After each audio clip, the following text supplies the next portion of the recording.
जय जिनेंद्र बंधुओं, महाराष्ट्र तीर्थ दर्शन के तहत आज हम तीर्थंकर लेनी रॉक कट जैन मंदिरों के दर्शन करने जा रहे हैं। उम्मीद करते हैं कि तीर्थ दर्शन चैनल की प्रस्तुतियां आपको पसंद आ रही होंगी। तीर्थ दर्शन के YouTube चैनल को सब्सक्राइब करें। सब्सक्राइब करने के लिए वीडियो के नीचे दिए गए सब्सक्राइब बटन को क्लिक करें, वीडियो को लाइक करें, शेयर करें और कमेंट करें। बंधुओं, गोमती नदी की धाराओं के बीच जो आप मंडप देख रहे हैं वो तीर्थंकर लेनी में स्थित रॉक कट जैन मंदिरों के हैं। तीर्थंकर लेनी, जिसे पांडव लेनी के नाम से भी जाना जाता है, महाराष्ट्र के नंदुरबार जिले में शाहदा से 6 किलोमीटर उत्तर में स्थित एक प्राचीन ऐतिहासिक जैन स्थल है जो करीब 2000 साल पहले निर्मित किया गया था। ये दोनों मंदिर गोमती नदी की परिधि के भीतर स्थित हैं।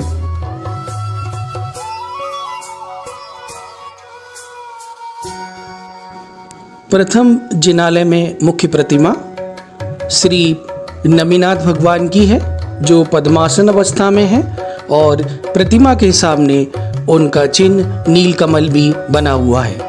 इसके अलावा इस जिनालय में अन्य तीर्थंकरों की प्रतिमाएं भी स्थित हैं। कुछ प्रतिमाएं खड़गासन अवस्था में जिनालय के बाहरी हिस्से में स्थित हैं।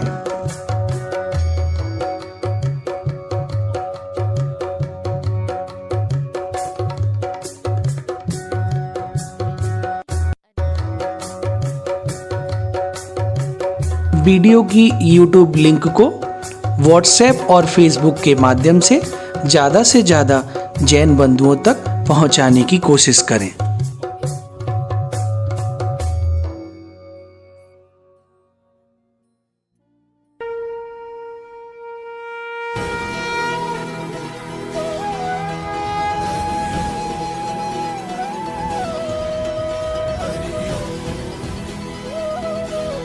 जिनालय क्रमांक 2 में मुख्य प्रतिमा श्री नेमिनाथ भगवान की है जो पद्मासन अवस्था में है। प्रतिमा के सामने भगवान का प्रतीक चिन्ह शंख भी बना हुआ है। इसके अलावा इस मंदिर में और भी पद्मासन प्रतिमाएं स्थित हैं।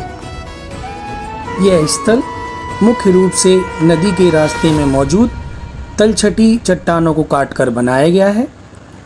इस स्थल की अधिकांश मूर्तियां वास्तुकला की रॉक कट पद्धति का उपयोग करके चट्टानों को तराशकर बनाई गई हैं।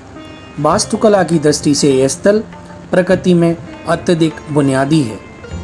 इस स्थल पर शास्त्रों की कोई नक्काशी मौजूद नहीं है।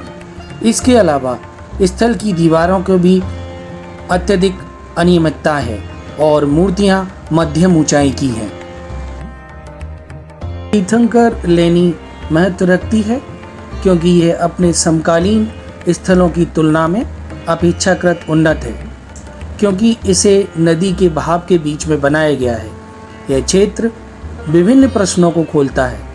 कैसे लोग लगभग 2000 साल पहले एक नदी के भीतर क्षेत्र के रूप में निर्माण करने में सक्षम थे और किस तरह की तकनीकी उनके पास थी।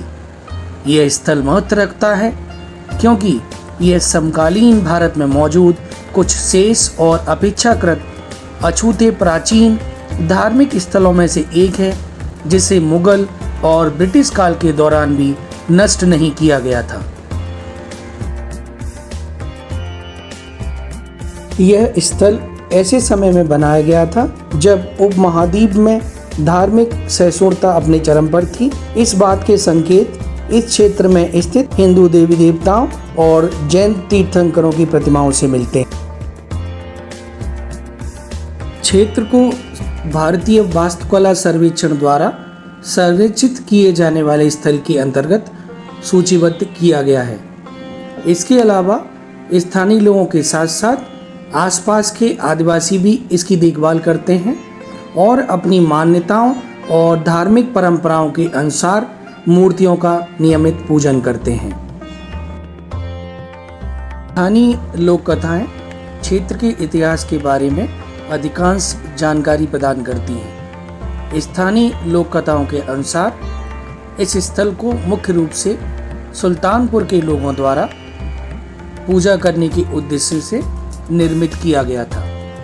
मुगल काल के दौरान जब धार्मिक असहिष्णुता अपने चरम पर थी, मुगलों द्वारा संसाधनों की लूट खसोट की जा रही थी, उस समय सुल्तानपुर शहर के साथ साथ इस स्थान को भी स्थानीय लोगों द्वारा एक रात के भीतर रेत के नीचे दबा दिया गया था।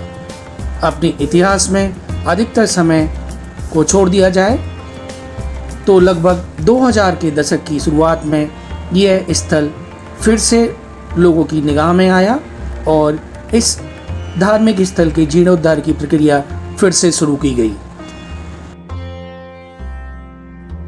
क्षेत्र के संरक्षण का कार्य संस्थानम अभयदानम द्वारा किया जा रहा है। उन्होंने टूटी हुई मूर्तियों की मरम्मत कराई, मंदिर की सफाई का कार्य एवं मंदिर से रेत और पानी बाहर निकालने का कार्य भी उन्हीं की देखरेख में संपन्न होता है। संस्थान अब लोगों को मंदिर के प्रति जागरूक कर रहा है और अब लोग बाग नियमित रूप से मंदिर में दर्शन के लिए जाते हैं। बंधुओं, ऐसे प्राचीन ऐतिहासिक तीर्थ स्थल के दर्शन का लाभ अवश्य लें। उम्मीद करते हैं कि तीर्थ दर्शन चैनल की यह प्रस्तुति आपको पसंद आई होगी और तीर्थ दर्शन चैनल को आपने सब्सक्राइब कर लिया होगा। सब्सक्राइब करने के लिए सब्सक्राइब बटन को दबाएं, वीडियो को लाइक और शेयर करें और अपने कमेंट हमें कमेंट सेक्शन में लिखकर भेजें। जय जिनेंद्र।